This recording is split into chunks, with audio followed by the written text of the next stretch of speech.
Video like जरूर कर लीजिए और ऐसे वीडियो लगातार फ्री में पाने के लिए चैनल को तुरंत सब्सक्राइब कर लीजिए और बेल आइकन को जरूर टैप कर लीजिए ताकि आगे भी सारे वीडियो आपको मिलते रहे। यूट्यूब में फॉलो करते हैं तो प्लीज ये वाला फ्री टेलीग्राम चैनल जरूर ज्वाइन कर लीजिएगा। सारे नोटिफिकेशन सारे अपडेट यहीं पे आते हैं, ध्यान रखिए।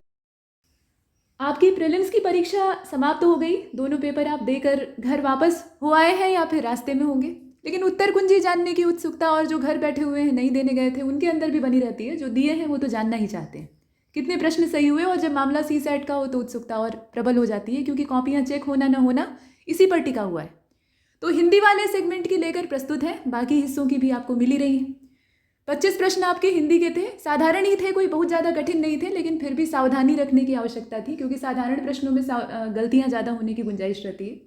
फिलहाल पहले प्रश्न को देखिए और आपका सेट जो भी होगा उसमें प्रश्नों का क्रमांक ऐसा अस्त व्यस्त होगा, मतलब जैसा पहला आप देख रहे हैं तो वो कहीं और दूसरे नंबर पर आपको मिलेगा, तो उसको देखकर मिला लीजिएगा। देखिए कहा गया कि आगरा मथुरा यानी क्षेत्र जो है इसमें कौन सी बोली ज़्यादा बोली जाती है, मतलब इसे किस बोली का केंद्र माना जाता है। तो अगर मथुरा ना दिया होता तो आपको 2 बार सोचना पड़ता, लेकिन ऐसी बात नहीं है तो ब्रज होगा। ठीक है, मथुरा यानी ब्रज, आगरा को भी जोड़ लीजिएगा, दोनों ज़्यादा दूर तो है नहीं। इसके बाद आप दूसरे को देख रहे हैं, उत्तर प्रदेश में कौन सी बोली नहीं बोली जाती है। तो भाई जब उत्तराखंड साथ था तो पहाड़ी बोलियों का कुछ एक हिस्सा हमारे साथ हुआ करता था, लेकिन अब तो नहीं है, तो पहाड़ी नहीं बोली जाती है, बाकी सब अपनी ही है ना। ब्रज भाषा है, अवधी है, कन्नौजी है। कौन सा एक देशज शब्द है, तो आप ध्यान से देखिएगा, देशज शब्द इस प्रश्न को देखिए, चिड़िया, बच्चा, भात और पलंग। निशान सही लगाया गया है, भात ही इसमें से ऐसा है जो कि देशज है। ठीक है, भात किसको कहा जाता है, पके हुए चावल को कहा जाता है, और भात का कोई संस्कृत शब्द नहीं होता है। मतलब भात का अगर आप रूपांतरण करेंगे या उसको पीछे खींचने की कोशिश करेंगे तो संस्कृत में इससे मिलता जुलता शब्द नहीं। हाँ, पके हुए चावल को संस्कृत में ओदन कहा जाता है। ठीक है, ओदन कहा जाता है। जब भोजन मंत्र आप पढ़ते हैं तो उसमें आप पढ़ते हैं ओम यंतु नद्यो वर्षंतु पर्जन्या सुपिप्ला औषधियो भवंतु ओदनम ब्रुवते परमेष्ठी वायशय यदोदन। ठीक है, तो वहाँ पर ओदन का मतलब होता है पके चावल, लेकिन भात से उसका कोई ताल्लुक नहीं है। भात जो है ये देशज शब्द है, पका हुआ चावल। ठीक है, बाकी चिड़िया, चटिका संस्कृत में। ठीक है, बच्चा, वत्स, पलंग, पर्यंक, तो इसमें से सी वाला ऑप्शन हो जाएगा भात। द्रौपदी का सही पर्याय नहीं है, कृष्णा, याज्ञसेनी, अंबिका, पांचाली, तो निश्चित तौर पर अंबिका माता दुर्गा से संबंधित ये शब्द है, तो ये द्रौपदी का पर्यायवाची नहीं। अंबिका वैसे पांडवों के भी वंश में, मतलब कौरवों और पांडवों के वंश में भी माताएं हुआ करती थी, अंबा, अंबिका, अंबालिका। पितामह भीष्म इन्हें बनारस से अपहरण करके ले आए थे। ठीक है, मतलब काशीराज की ये पुत्रियां थीं और चित्रांगद और विचित्रवीर्य के लिए विवाह हेतु कन्याएं नहीं मिल रही थी, तो इनका अपहरण करके आया था। इसके बाद आप देखेंगे यहाँ पर कृष्णा, याज्ञसेनी, पांचाली, आप जानते हैं कि ये द्रौपदी के ही पर्याय हैं। कृष्णा इसलिए भी कहा जाता था क्योंकि यज्ञ की अग्नि से पैदा हुई थी तो रंग सांवला था, कांतिमय रंग था लेकिन सांवला था, और भगवान कृष्ण की सखी थी इसलिए भी कृष्णा। याज्ञसेनी इसलिए क्योंकि यज्ञ से उत्पन्न हुई थी, और पांचाली क्योंकि पांचाल देश की राजकुमारी थी। अच्छा, इसके बाद आप देख रहे हैं यहाँ 5वें नंबर पर सक्तु लिखा हुआ है। सक्तु एक संस्कृत का शब्द है, इसका तद्भव यानी हिंदी रूप आपको बताना है, तो सत्तू हो जाएगा। सत्तू आपने खाया है, गर्मी के दिनों में घोल कर लोग पीते हैं, ऐसे सान कर भी खाते हैं, सत्तू के पराठे, बाटी, मकुनी, है ना। तो सत्तू ये मिलता जुलता है और सही भी है। बाकी जितने हैं वो तद्भव रूप इसका नहीं है। आगे चलते हैं, यहाँ देखें शक्ति तो खुद ही तत्सम है। सात का क्या होता है, सप्त होता है, सकता, सक्यते, इस तरह से बहुत सारे संस्कृत में उसके रूप चलते हैं। इसके बाद 6वें नंबर को आप देख रहे हैं, भाई देखिए 5वें का क्या हो जाएगा, बी हो जाएगा। 6वें में पूछ रहा है कि शुद्ध वाक्य कौन सा है, तो लाल बहादुर शास्त्री की मृत्यु बहुत ही दुखपूर्ण थी, वास्तव में थी। क्या विश्वविद्यालय समाज का नेतृत्व करने में सफल रहे हैं, मैं केवल इतना ही चाहता हूँ। धन से रहित जीवन व्यर्थ है, धन के रहित जीवन व्यर्थ है, ऐसा यहाँ दिया हुआ है। अब इसमें अगर आप ध्यानपूर्वक देख रहे हैं तो सिर्फ एक ही वाक्य है जो कि शुद्ध है ना। बाकी जितने हैं उनमें कुछ ना कुछ गड़बड़ है, जैसे बहुत ही दुखपूर्ण थी, उससे अच्छा आप दुखद लिख दीजिए, दुखपूर्ण शब्द से ज़्यादा बेहतर यहाँ पर पड़ेगा। मैं केवल इतना, केवल और ही दोनों अव्यय हैं, दोनों का एक साथ आपने वाक्य में इस्तेमाल कर दिया तो वाक्य चौपट हो गया। कोई एक इस्तेमाल करिए, मैं इतना ही चाहता हूँ, मैं केवल इतना चाहता हूँ, ऐसे लिख दीजिए।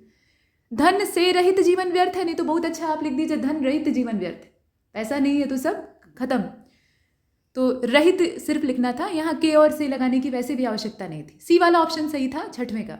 अच्छा, 7वें को देखिए, दुरागत लिखा हुआ है। मजे की बात यह है कि यहाँ तत्पुरुष के ही 4 प्रकार दिए हैं, उसी में से आपको छांटना है कि बताइए दुरागत में कौन सा समास है। तो पहले तो इसका समास विग्रह कर दीजिए, दूर से आगत, दूर से आने वाला, तो अब यहाँ पर दूरी का आभास हो रहा है, ये कौन सा तत्पुरुष हो जाएगा भाई? अपादान तत्पुरुष हो जाएगा।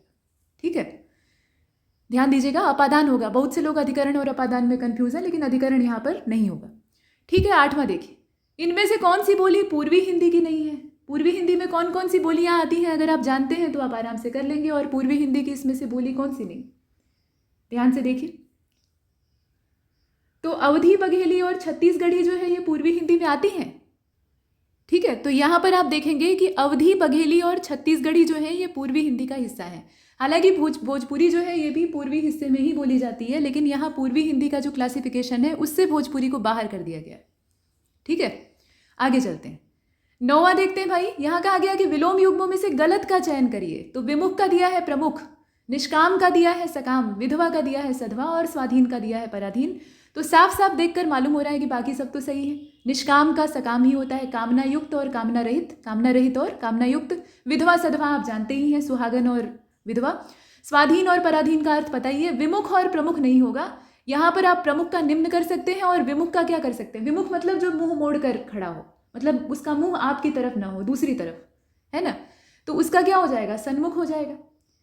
तो यहाँ पर प्रमुख नहीं होना चाहिए, ये ए वाला ऑप्शन इसका आपका सही उत्तर हो जाएगा। 10वां देखिए, अशुद्ध वर्तनी वाला शब्द चुनना है, तो निसंदेह हो जाएगा। निस्संदेह होता है ना, निसंदेह नहीं होता। सत्व ठीक लिखा है, उज्ज्वल ठीक लिखा है, महत्व भी ठीक लिखा है, महत्व भी ठीक लिखा है। आधा त और फिर आधा त रहता है, 2 बार रहता है, ध्यान दीजिएगा। ठीक है, ये तीनों ही जो शब्द लिखे हैं ये सही। इसके बाद आगे चलते हैं। अगला जो आपका प्रश्न है वो है, विमला ने कहा कि गोविंद अब स्वस्थ है। ये वाक्य कैसा है? विमला ने कहा कि गोविंद अब स्वस्थ है। इस वाक्य में आप बताइए कि ये किस तरीके का वाक्य है, पहचानना है आपको। मिश्र वाक्य, सरल वाक्य है कि संयुक्त वाक्य? तो ये आपका जो है ना, ये एक संयुक्त वाक्य है। ठीक है, संयुक्त वाक्य का उदाहरण है। मतलब ऐसा है कि इसमें मुख्य वाक्य होगा विमला ने कहा, है ना, और अधीनस्थ या परवर्ती वाक्य आएगा इसमें कि गोविंद अब स्वस्थ है। तो कि यहाँ पर एक कंजक्शन के माध्यम से यानी संयोजक के माध्यम से जुड़ा है, तो ये कॉम्प्लेक्स सेंटेंस का ही एग्जाम्पल होगा जिसमें कि मुख्य और परवर्ती वाक्य दोनों मौजूद है। ठीक है, आगे चलते हैं। यहाँ 12वें प्रश्न को देखिए, संस्कृत और प्राकृत इनसे बिगड़कर हिंदी में आए हुए जो शब्द होते हैं उनको क्या कहते हैं? तो संस्कृत से बिगड़कर जो हिंदी में आते हैं उनको आप क्या कहते हैं? तद्भव कहते हैं। तो वही हाल प्राकृत के साथ भी होगा। प्राकृत से भी बहुत सारे शब्द जो हैं वो विकृत होकर हिंदी में या फिर सुधर कर हिंदी में शामिल हुए, मतलब उनका मूल स्वरूप थोड़ा सा परिवर्तित हो गया है, तो उसको तद्भव ही कहा जाता है। वो वैसे नहीं रह गए जैसे कि मूल अवस्था में थे। ठीक है, तो संस्कृत और प्राकृत दोनों इसमें शामिल हो जाएंगे। पाठक का बहुवचन क्या होगा? तो अगर बहुवचन बनाना ही है तो पाठक गण हो जाएगा।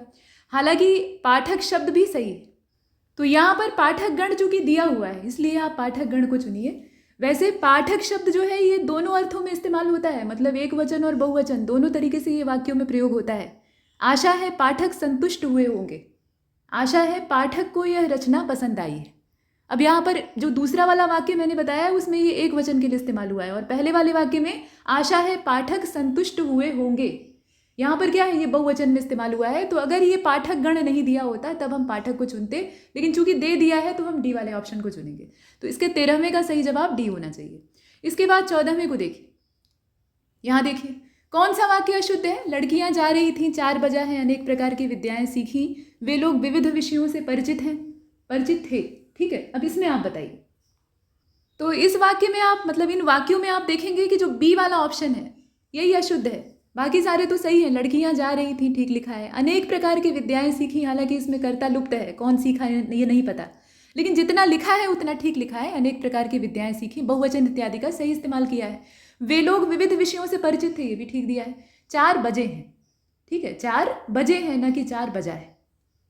बी वाला ऑप्शन इसमें गलत, और वही हमारा सही उत्तर।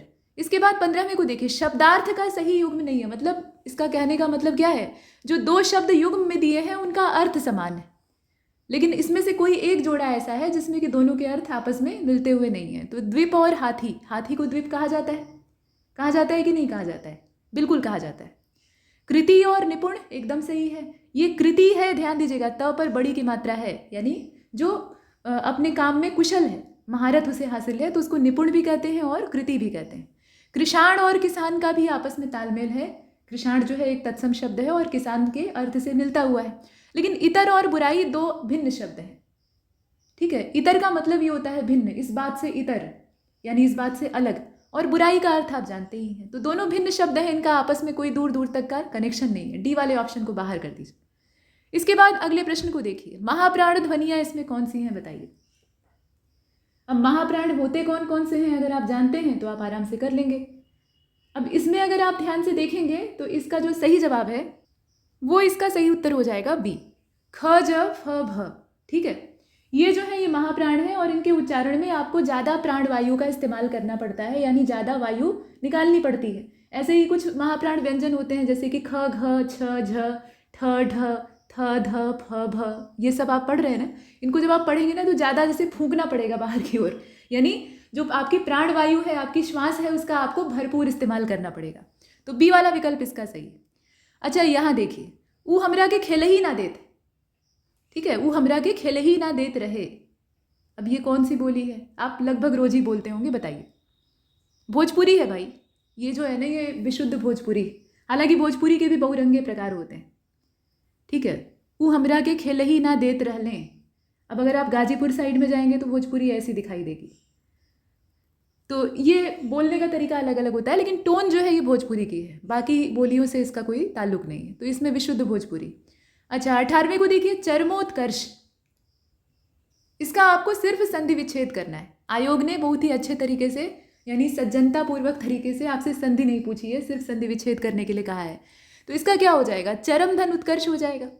उत्कर्ष की चरम सीमा यानी चरमोत्कर्ष। संधि कौन सी होगी जरा कमेंट सेक्शन में आप बताइएगा, ये आपके ऊपर छोड़ा गया है, ये होमवर्क है आपके लिए। आगे देखिए 19वें प्रश्न को देखिएगा, झांसी क्षेत्र में कौन सी बोली बोली जाती है। तो बुंदेले हर बोलों के मुंह, हमने सुनी कहानी थी, बुंदेली बोली जाती है भाई। छत्तीसगढ़ी, कन्नौजी और भोजपुरी, ये झांसी की नहीं। ठीक है, तो निश्चित तौर पर ए वाला। अब यहाँ देखिए 20वें को, मुहावरे और उसके अर्थ दिए हैं। ठीक है, और उसमें से कौन सा सुमेलित नहीं है ये आपको बताना है। तो शान में बट्टा लगना यानी शान घटना, विष की गांठ यानी उपद्रवी, कहता है ना जहर की गठरी है, जहर की पुड़िया है। लुटिया डुबोना यानी काम को खराब कर देना, एकदम सही है। लेकिन शीशे में मुंह देखो अपना, विरोध प्रकट करना इसका नहीं होता है। शीशे में मुंह देखो ये मुहावरा हमें सिखाता है कि आलोचना करने से पहले, दूसरों में कमी निकालने से पहले अपना देखो, अपने अंदर की कमी देखो कि तुम किस लायक हो। ठीक है, तो शीशे में मुंह देखो वाला जो है ये इसमें अर्थ गलत दिया है, इसको आप बाहर कर दीजिए। चलिए अब यहाँ आ गया गद्यांश। गद्यांश एकदम सीधा साधा है। गद्यांश भले न सीधा हो लेकिन प्रश्न बहुत सीधे साधे हैं। कहा गया कि बड़े बड़े उत्थान और बड़ी बड़ी क्रांतियां प्रायः भाषा के सहारे ही होती हैं, और भाषा ही लोगों को बहकाकर मनुष्यत्व की सीमा से निकालकर हिंसक पशुओं के वर्ग तक ले जाने में सक्षम होती है। और वही भाषा होती है जो कि उन्हें कुमार्ग से हटाकर सन्मार्ग पर लाती है, पाप से विमुख करके पुण्य कार्यों में लगाती है। और भाषा की शक्ति अपरिमित होती है, उसका अंदाजा कोई नहीं लगा सकता। अच्छी भाषा में जादू का असर, संगीत का माधुर्य और तलवार की शक्ति होती है। यहाँ पर एग्जाम्पल भी दे दिया गया है। ठीक है, इसलिए और भाषा के सौंदर्य से सुसज्जित अगर देखा जाए तो बहुत सारे महापुरुष, अगर आप पीछे से पृष्ठ पलट कर देखें, और वर्तमान में भी मौजूद। इसलिए अंग्रेजी में एक कहावत बन गई है जिसका आशय है, तलवार से भी बढ़कर शक्तिशालिनी कलम है, कलम का सिपाही। ये प्रेमचंद्र के ऊपर लिखा गया एक हिंदी उपन्यास है। तो आप देखेंगे कि उसमें प्रेमचंद की जो लेखन शैली है उसी की बात की गई। तो इसमें कथन कलम लिखित, यहाँ देखें आप, इस कथन में कलम जो है यहाँ देख रहे हैं लिखित भाषा की प्रतीक मात्र है। हमारे यहाँ तो उसे और भी ऊंचा स्थान दिया गया, वो तो बात अंग्रेजी की हो रही। हम उसे देवी सरस्वती का रूप मानते हैं। ठीक है, मतलब जो आपकी कलम है, लेखनी है, उसको आप क्या मानते हैं, माता सरस्वती का रूप मानते हैं। अतः जो लोग बड़े बनना चाहते हो या बड़े काम करना चाहते हो, पहले अपनी भाषा की ओर ध्यान दें। और दुख की बात यह है कि वर्तमान में भाषा की ओर कोई ध्यान नहीं देता है। अंग्रेजी पसंद लोग हैं, अंग्रेजी मीडियम में पढ़े लिखे, हिंदी को महत्व नहीं देते हैं। तो आप बोल रहे हैं तो शुद्ध अंग्रेजी ही बोलिए, कम से कम भाषा की कद्र करिए। लेकिन आप घालमेल खिचड़ी बोलते हैं, आप इंग्लिश बोलते हैं, न हिंदी ही पूरी होती है, न अंग्रेजी ही पूरी होती है, न हिंदी ही शुद्ध होती है, न अंग्रेजी ही शुद्ध होती है। जो बोलिए उसको शुद्ध बोलिए। फिलहाल उसको छोड़िए, समाज सुधार करने के लिए अभी बहुत मौके आएंगे। 21वें प्रश्न को देखिए, बड़ी बड़ी क्रांतियां प्रायः किसके सहारे होती हैं। बेशक भाषा के सहारे होती हैं, बाकी सारे जो हथियार हैं ना वो बाद में काम आते हैं। हम देवी सरस्वती का रूप किसको मानते हैं, आपकी कलम, आपकी लेखनी। और सिर्फ कलम को ही नहीं मानते, जितनी भी पाठ्य सामग्री होती है, पुस्तक होती है, आपकी नोटबुक होती है, आपका बैग होता है, जितने भी अध्ययन से संबंधित सामान होते हैं उन सबको आप क्या मानते हैं? पूजनीय ही मानते हैं, देवी सरस्वती का ही रूप मानते हैं। ठीक है, तो कलम को मानते हैं। 23वां देखिए, तलवार से भी बढ़कर शक्तिशालिनी कौन है? तो कलम है। और अगर यहाँ भाषा दिया होता तो भाषा को चुन लेते। भाषा की शक्ति है तो भाषा की शक्ति अपरिमित है और अमोघ है, ये कभी व्यर्थ नहीं जाती और इसकी कोई सीमा नहीं है। अमोघ मतलब जो कभी व्यर्थ न जाए, अमोघ संजीवनी। अच्छा, 25वें प्रश्न को देखिए, अच्छी भाषा में क्या नहीं होता है? तो चित्र का रूप रंग नहीं होता है। वास्तव में चित्र का रूप रंग भी होता है, ये किसी भी दृश्य को साकार करने में सक्षम होती है। लेकिन भाई एक चीज़ का हमेशा ध्यान दीजिए, जब आप गद्यांश का अवबोधन कर रहे हैं, भले ही 4 विकल्प वाले प्रश्नों के लिए कर रहे हो, तो उसमें भी आपको ये ध्यान देना होता है कि एकदम टू द पॉइंट जितना पैराग्राफ में दिया है उन्हीं बातों तक हमें सीमित रहना है। उसके अलावा बाहर से हमें बुद्धि नहीं लगानी। ठीक है, तो ये भी भले ही शामिल है लेकिन इस पैराग्राफ में नहीं शामिल है। इस पैराग्राफ में नहीं शामिल है, इसलिए इसको हम बाहर कर देंगे। तो आशा है कि इन 25 प्रश्नों से आप संतुष्ट हुए होंगे। बहुत सारी शुभकामनाओं के साथ, नमस्कार।